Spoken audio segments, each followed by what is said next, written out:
Ustazah Rusna ni mana semalam? Telefon tak jawab, WhatsApp tak balas, tak masuk grup.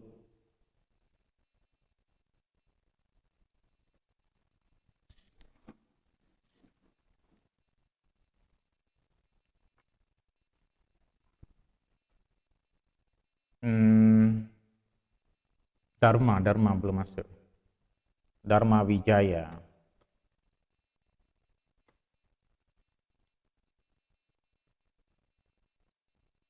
Arif dengan Retna, Cikgu Retna dengan Arif. Arif Dharma. Sekejap kita call ya. Dia orang terlupa.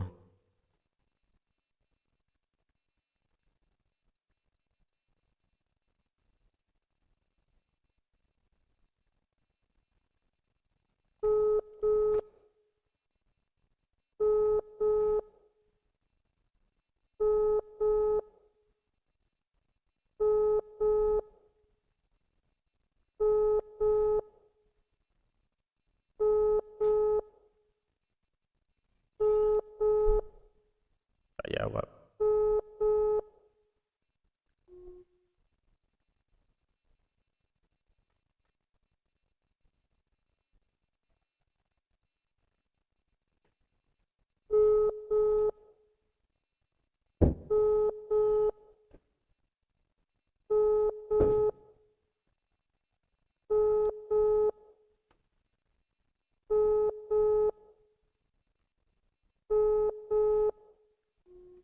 Okey, sahabat, kita akan menyusul sebentar lagi. Nampaknya kita mula dululah. Okey, assalamualaikum warahmatullahi wabarakatuh. Selamat pagi semua.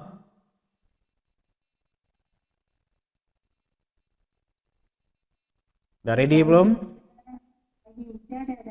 Okey kita jangan tangguh-tangguh lagi, sudah 10:06 minit. Okey, mungkin kawan kita dua orang nanti tu akan menyusul masuk sebentar nanti. Saya call dua-dua tu tak ada jawapan. Tapi tidak mengapa, kerana ada rekod, dah rekod ni.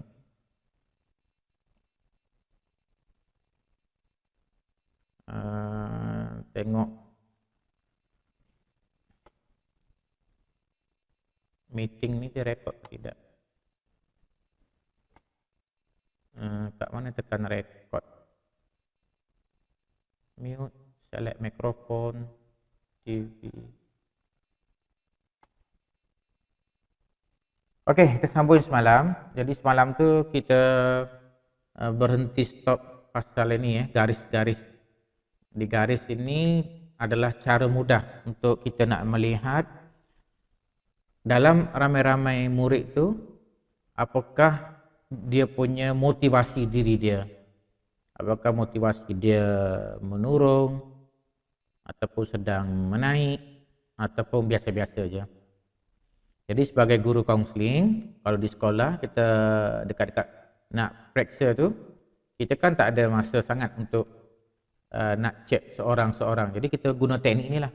Jadi semua murid tu kita beri tugasan untuk kita cek motivasi mereka. Khususnya kelas depan kerana kelas depan ni adalah kelas harapan.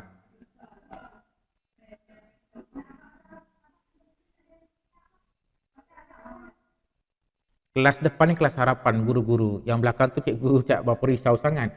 Kerana mereka tu walaupun di push, markah mereka tu bergerak sikit-sikit lah. Yang depan ini yang dirisaukan oleh guru-guru dan mak ayah. Jadi bila kita suruh murid buat karangan, lebih panjang lebih bagus. Sebab kita nak tengok huruf-huruf tu. Dan kita akan kumpulkan cikgu kumpul 3 grup. Grup yang motivasi sedang menaik, motivasi datar dan motivasi menurun. Yang kita nak fokuskan adalah orang-orang kelas depan yang motivasi dia sedang menurun. Yang itu kita nak panggil. Kenapa kamu menurun? Apa masalah? Adapun yang sedang bermotivasi tinggi tu nanti dulu. Mungkin ada masa nanti kita perlu panggil dia dan bagi dia pujian, dorongan, teruskan lagi. Adapun yang motivasi biasa ni, datar ni pun perlu dipanggil juga. Tapi yang lebih aula yang dipanggil itu adalah yang sedang dalam mood menurun. Kadang-kadang mereka tertekan bukan kerana perpeksaan, kerana faktor keluarga. Masa itulah dekat nak periksa, masa itulah juga mak ayah mereka dalam dilema nak bercerai. Jadi dia mempengaruhi tu. Cikgu, mak saya dah duduk berasingan dengan ayah saya, mereka nak bercerai. Jadi itu mempengaruhi fikiran anak-anak dan akan mempengaruhi fokus dia dalam belajar, semangat dia, mood dia dalam belajar, dan juga mungkin akan mempengaruhi keputusan dalam perpeksaan nanti. So kita panggil dia dan kita sedarkan dia, tak apalah, itu adalah masalah ya, orang tua kamu, tapi kamu fokus dulu ya. Cikgu faham keadaan itu. Jadi anda pandailah. Cuma saya nak bagi tahunya, itulah cara mudahnya kita nak dapatkan orang-orang yang bermotivasi ataupun tidak, dengan cara melihat tulisan dia apakah menaik. Jadi awalnya kita menyangka orang-orang yang tulisan dia hodoh, agak naik kan hodoh tu adalah orang-orang yang pribadi buruk lah, orang tulisan buruk, pribadi buruk. Tidak demikian rupanya, bukan seperti itu. 19% dalam dunia ini orang-orang yang sukses, orang-orang yang berjaya, tulisan mereka adalah menaik. Jadi gembiralah kalau kita memiliki tulisan yang tanpa kita sedari, tahu-tahu naik, tahu-tahu naik. Itu dia ya. Oke, hari ini kita belajar lagi sambung, itu ketersambungan. Apakah huruf-huruf yang ditulis itu bersambung-sambung atau tidak? Jadi dari sambungan ini dia ada memberi makna kepada cara manusia itu berfikir.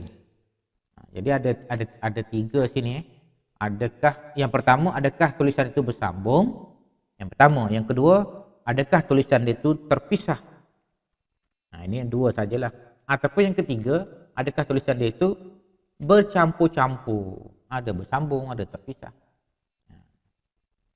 Jadi kalau bersambung apa makna dia? Kalau terpisah apa makna dia?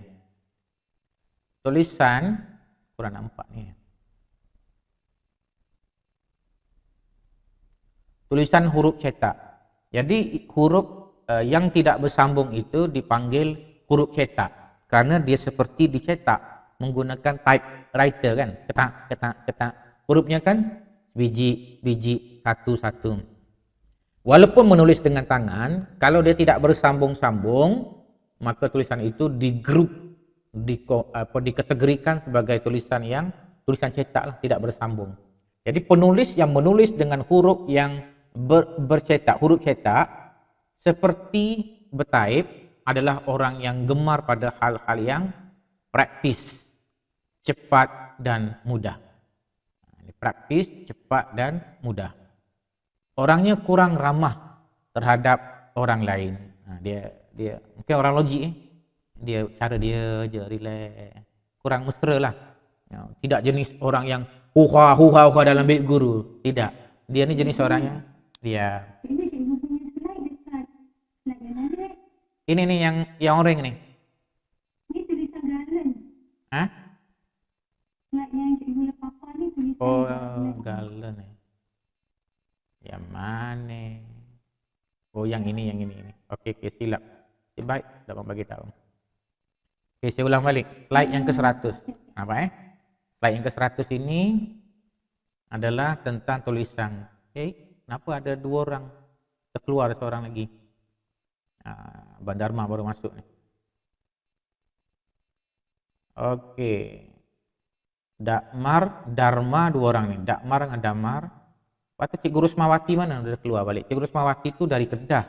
Beliau kan hari ni mengajar kan di Kedah tu, bekerja, mungkin ada relief.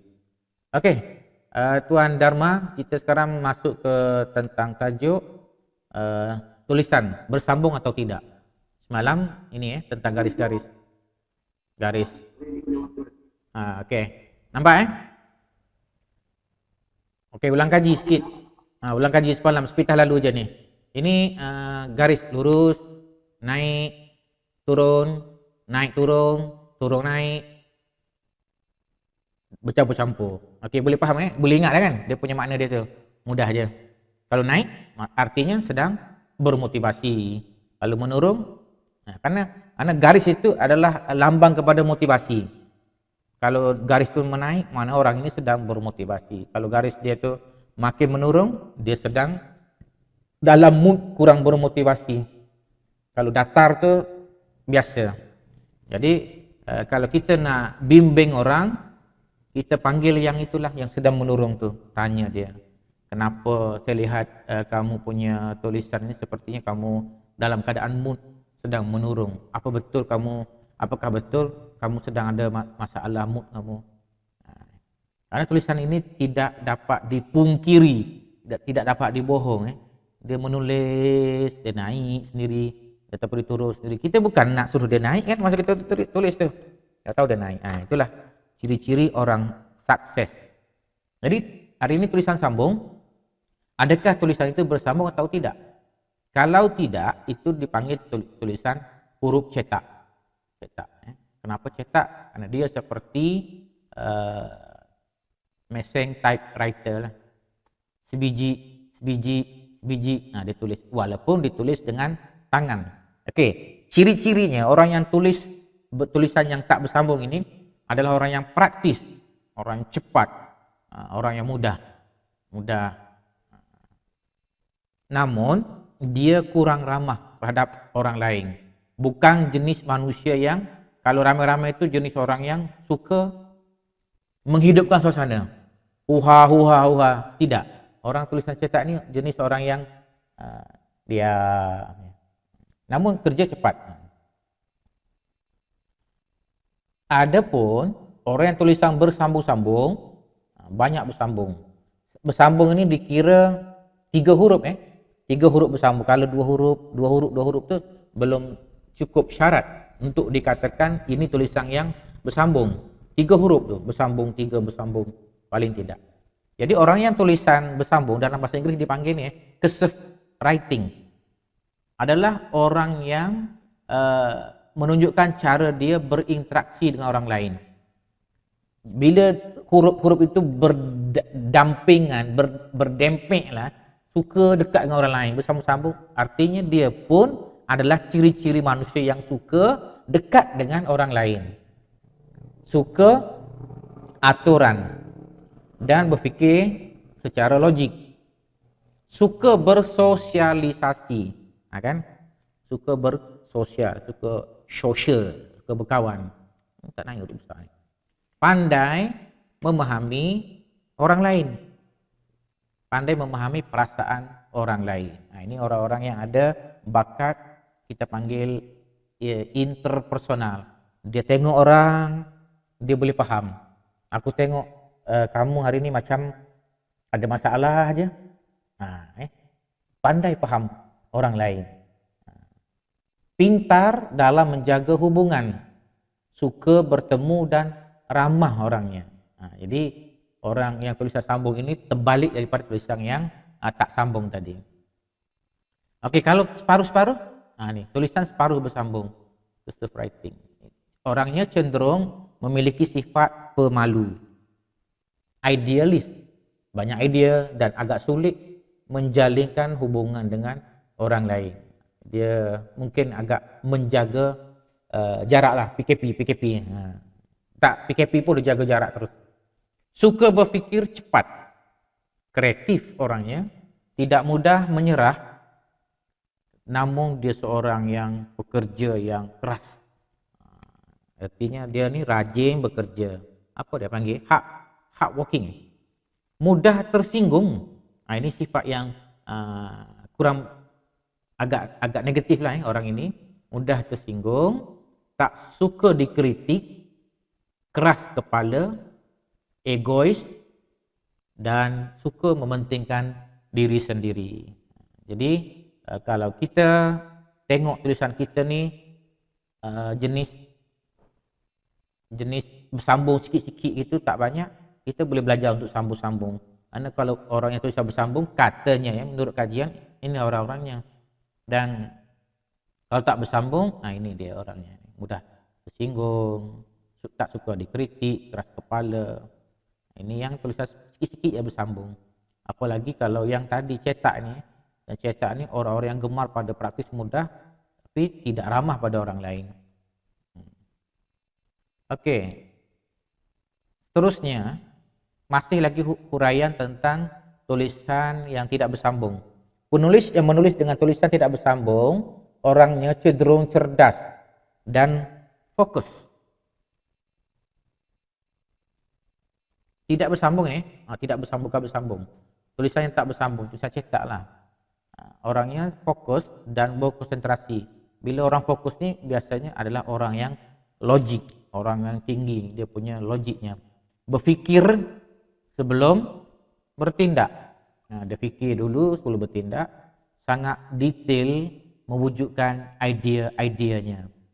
Saya punya ada idea seperti ini, satunya, duanya, tiganya, apa dia, detail orangnya. Okey, habislah tentang sambung tak sambung. Sekarang kita masuk kepada kecepatan tulisan.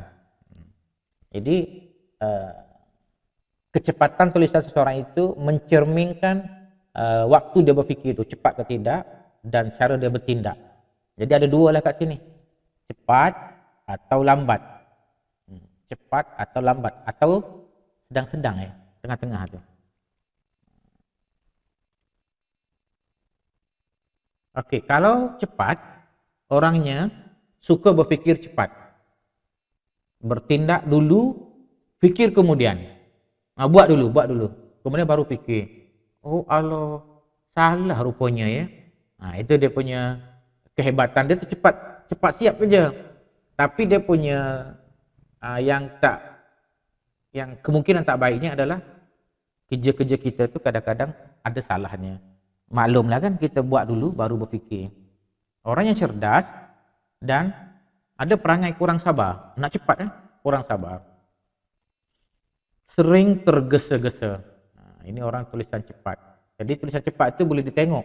Jadi sebenarnya ada alat alat seperti apa mikroskop gitulah, dia bulat gitu, letak di tulisan di kertas ini, dan alat itu kita sambung ke laptop, dia akan muncul di laptop. Kita nampak tulisan itu cepat ke tak cepat. Kalau tulisan itu cepat, dia punya huruf dia punya tajam macam pedang gitu. Itu orang tulis cepat. Tapi kalau orang tu menulis lambat macam S A Y A, huruf S itu kita besarkan di monitor, kita akan tengok dia kembang huruf dia tu. Dia punya kalau apa tinta tu dia kembang gitu. Bila dibesarkan akan kelihatan. Tapi kalau orang tu laju, dia tak ada kembang, dia macam pedang gitu. Jadi orang yang cepat menulis itu melambangkan cara fikir dia cepat. Maklumlah, cepat berfikir, cepat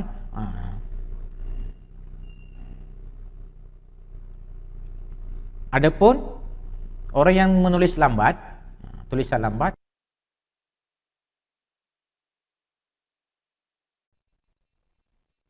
Ustazah Rusna ni mana semalam?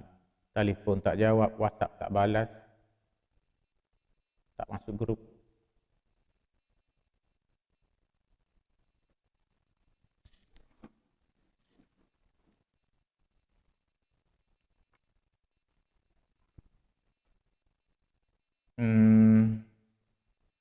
Dharma belum masuk. Dharma Wijaya.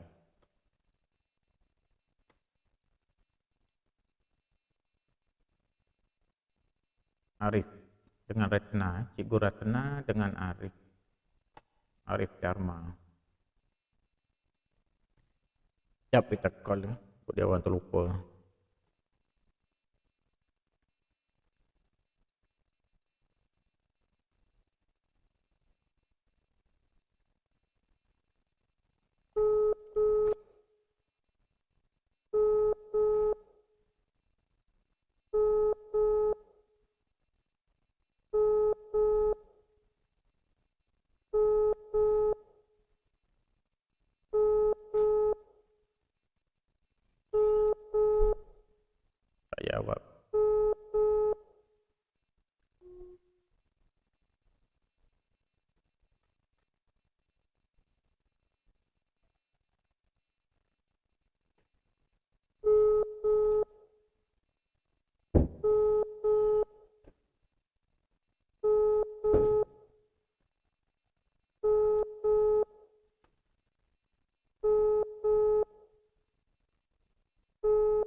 Oke, sahabat, kita akan menyusul sebentar lagi. Nampaknya kita mula dululah. Oke, assalamualaikum warahmatullahi wabarakatuh. Selamat pagi semua.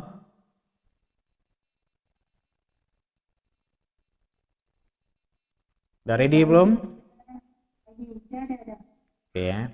Kita jangan tangguh-tangguh lagi, sudah 10:06 minit. Oke, mungkin kawan kita dua orang nanti itu akan menyusul masuk sebentar nanti. Saya call dua-dua tu tak ada jawapan. Tapi tidak mengapa, karena ada rekod, dah rekod ni.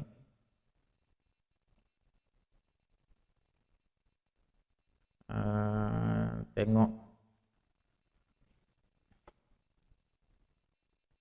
meeting ni direkod tidak. Kat mana tekan record,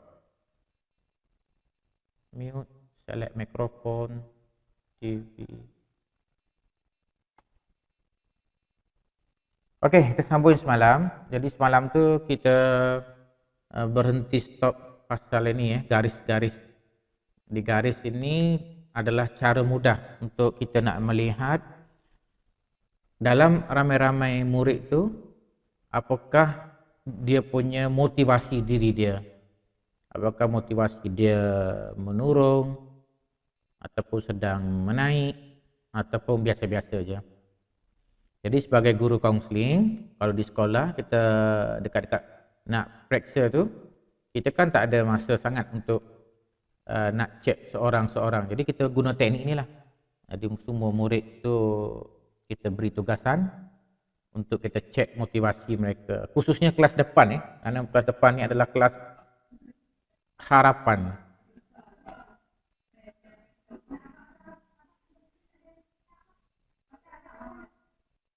Kelas depan ni kelas harapan guru-guru. Yang belakang tu cikgu tak berapa risau sangat. Kerana mereka tu walaupun di push, markah mereka tu bergerak sikit-sikit lah. Yang depan ini yang dirisaukan oleh guru-guru dan mak ayah. Jadi bila kita suruh murid buat karangan, lebih panjang lebih bagus sebab kita nak tengok huruf-huruf tu. Dan kita akan kumpulkan cikgu kumpul 3 grup. Grup yang motivasi sedang menaik, motivasi datar dan motivasi menurun. Yang kita nak fokuskan adalah orang-orang kelas depan yang motivasi dia sedang menurun. Yang itu kita nak panggil. Kenapa kamu menurun? Apa masalah? Adapun yang sedang bermotivasi tinggi tu nanti dulu. Mungkin ada masa nanti kita perlu panggil dia dan bagi dia pujian, dorongan, teruskan lagi. Adapun yang motivasi biasa ni, datar ni pun perlu dipanggil juga. Tapi yang lebih aula yang dipanggil itu adalah yang sedang dalam menurun. Kadang-kadang mereka tertekan bukan kerana perpeksaan, kerana faktor keluarga. Masa itulah dekat nak periksa, masa itulah juga mak ayah mereka dalam dilema nak bercerai. Jadi dia mempengaruhi tu. Cikgu, mak saya dah duduk berasingan dengan ayah saya, mereka nak bercerai. Jadi itu mempengaruhi fikiran anak-anak dan akan mempengaruhi fokus dia dalam belajar, semangat dia, mood dia dalam belajar, dan juga mungkin akan mempengaruhi keputusan dalam peperiksaan nanti. So kita panggil dia dan kita sedarkan dia, tak apalah, itu adalah masalah ya, orang tua kamu, tapi kamu fokus dulu ya. Cikgu faham keadaan itu. Jadi anda pandailah. Cuma saya nak bagi tahunya, itulah cara mudahnya kita nak dapatkan orang-orang yang bermotivasi ataupun tidak. Dengan cara melihat tulisan dia apakah menaik. Jadi awalnya kita menyangka orang-orang yang tulisan dia hodoh agak naik kan hodoh tu adalah orang-orang yang pribadi buruk lah, orang tulisan buruk, pribadi buruk. Tidak demikian rupanya, bukan seperti itu. 19% dalam dunia ini orang-orang yang sukses, orang-orang yang berjaya, tulisan mereka adalah menaik. Jadi gembiralah kalau kita memiliki tulisan yang tanpa kita sedari, tahu-tahu naik, tahu-tahu naik. Itu dia ya. Okey, hari ini kita belajar lagi sambung, itu ketersambungan. Apakah huruf-huruf yang ditulis itu bersambung-sambung atau tidak? Jadi dari sambungan ini dia ada memberi makna kepada cara manusia itu berfikir. Jadi ada 3 sini. Adakah yang pertama, adakah tulisan itu bersambung? Yang pertama, yang kedua, adakah tulisan itu terpisah? Ini yang 2 sajalah. Ataupun yang ketiga, adakah tulisan dia itu bercampur-campur? Ada bersambung, ada terpisah. Jadi kalau bersambung apa makna dia? Kalau terpisah apa makna dia? Tulisan kurang nampak ni. Tulisan huruf cetak. Jadi huruf yang tidak bersambung itu dipanggil huruf cetak karena dia seperti dicetak menggunakan typewriter kan. Ketak. Hurufnya kan biji satu-satu. Walaupun menulis dengan tangan, kalau dia tidak bersambung-sambung, maka tulisan itu dikategorikan sebagai tulisan cetak lah, tidak bersambung. Jadi penulis yang menulis dengan huruf yang bercetak, huruf cetak seperti bertaip adalah orang yang gemar pada hal-hal yang praktis, cepat dan mudah. Praktis, cepat dan mudah. Orangnya kurang ramah terhadap orang lain. Dia mungkin orang logik Dia cara dia je relax, kurang mesra lah. Tidak jenis orang yang huha dalam bilik guru. Tidak. Dia ni jenis orang yang dia. Ini cikgu punya slide dekat. Slide yang mana? Ini nih yang orang ni. Ni tulisan galan. Hah? Slide yang cikgu lepas ni tulisan Galan ni. Yang mana? Yang ini. Okey, silap. Baik, dapat bagi tahu. Okey, saya ulang balik. Slide yang ke-100. Apa Slide yang ke-100 ini adalah tentang tulisan. Okey, kenapa ada 2 orang? Terkeluar seorang lagi. Abang Dharma baru masuk ni. Okey. Dharma 2 orang ni. Dakmar dengan Damar. Lepas tu Cikgu Rusmawati mana dah keluar balik. Cikgu Rusmawati tu dari Kedah. Beliau kan hari ni mengajar kan di Kedah tu, bekerja, mungkin ada relief. Okey, Tuan Dharma, kita sekarang masuk ke tentang tajuk tulisan bersambung atau tidak. Semalam ini tentang garis-garis. Garis. Okey. Nampak Okey, ulang kaji sikit. Ulang kaji semalam, sepitah lalu je ni. Ini garis lurus, naik, turun, naik turun, turun naik, bercampur-campur. Okey, boleh faham Boleh ingat kan? Dia punya makna dia tu. Mudah je. Kalau naik, artinya sedang bermotivasi. Kalau menurun, karena garis itu adalah lambang kepada motivasi. Kalau garis tu menaik, mana orang ini sedang bermotivasi. Kalau garis dia tu makin menurun, dia sedang dalam mood kurang bermotivasi. Kalau datar tu biasa. Jadi kalau kita nak bimbing orang, kita panggil yang itulah yang sedang menurun tu. Tanya dia, kenapa saya lihat kamu punya tulisan ini sepertinya kamu dalam keadaan mood sedang menurun. Apakah betul kamu sedang ada masalah mood kamu? Karena tulisan ini tidak dapat dipungkiri, tidak dapat dibohong. Dia menulis, dia naik sendiri, ataupun dia turun sendiri. Kita bukan nak suruh dia naik kan masa kita tulis tu. Dia tahu dia naik. Itulah ciri-ciri orang sukses. Jadi hari ini tulisan sambung. Adakah tulisan itu bersambung atau tidak?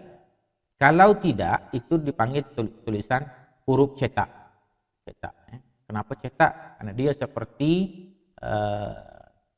mesin typewriter lah. Sebiji. Dia tulis. Walaupun ditulis dengan tangan. Okey, ciri-cirinya orang yang tulis tulisan yang tak bersambung ini adalah orang yang praktis, orang yang cepat, orang yang mudah. Namun dia kurang ramah terhadap orang lain. Bukan jenis manusia yang kalau ramai-ramai itu jenis orang yang suka menghidupkan suasana. Huha. Tidak. Orang tulisan cetak ni jenis orang yang diam. Namun kerja cepat. Adapun Orang yang tulisan bersambung-sambung, banyak bersambung. Bersambung ini dikira 3 huruf 3 huruf bersambung. Kalau 2 huruf tu belum cukup syarat untuk dikatakan ini tulisan yang bersambung. 3 huruf tu bersambung, 3 bersambung paling tidak.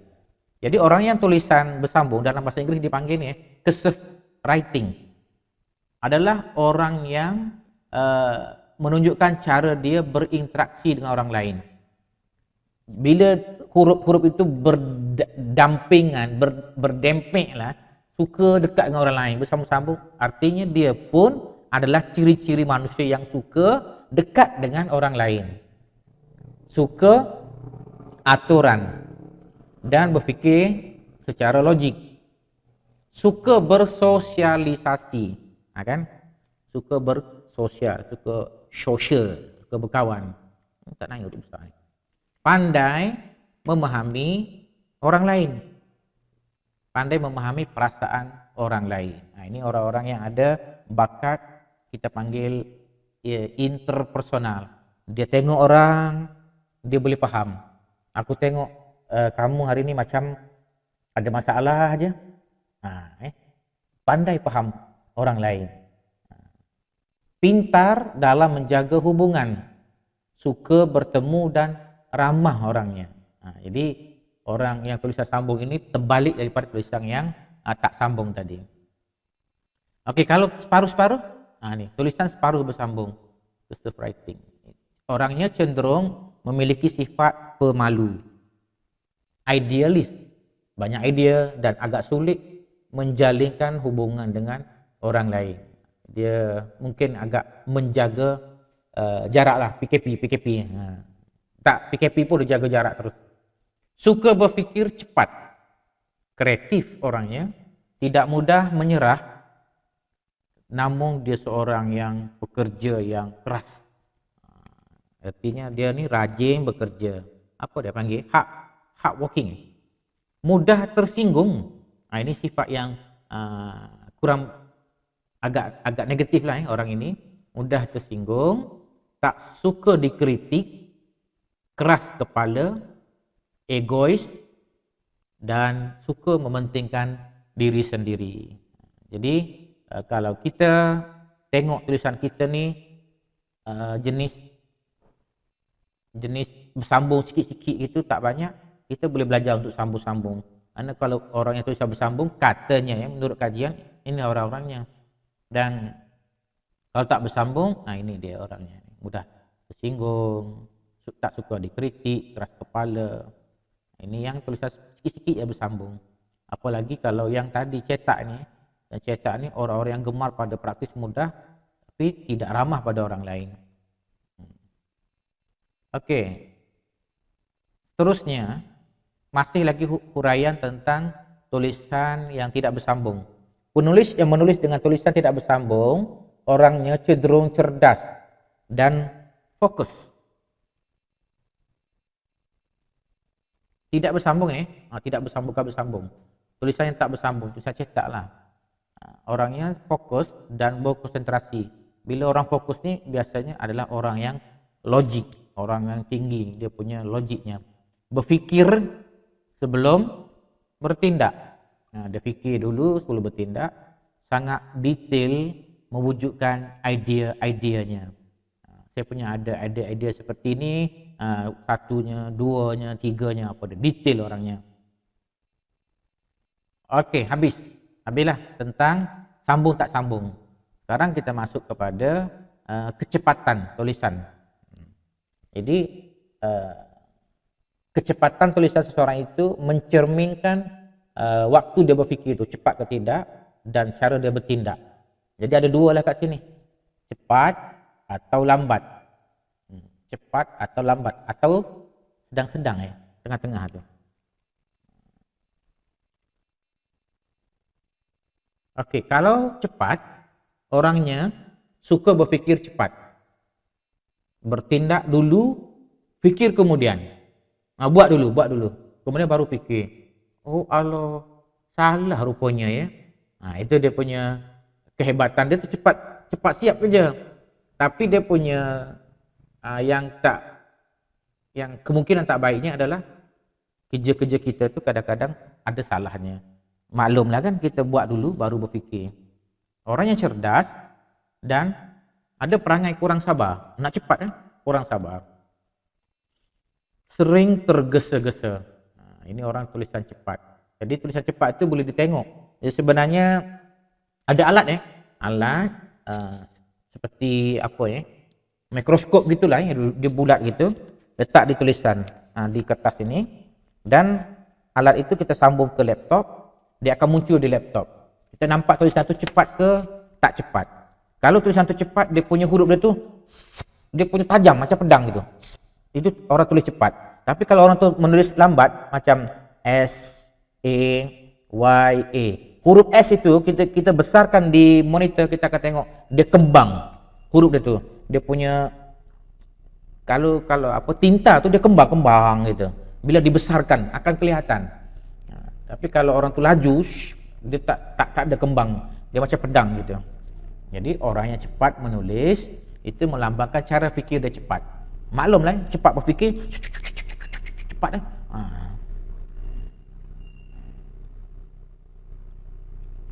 Adapun orang yang menulis lambat, tulisan lambat,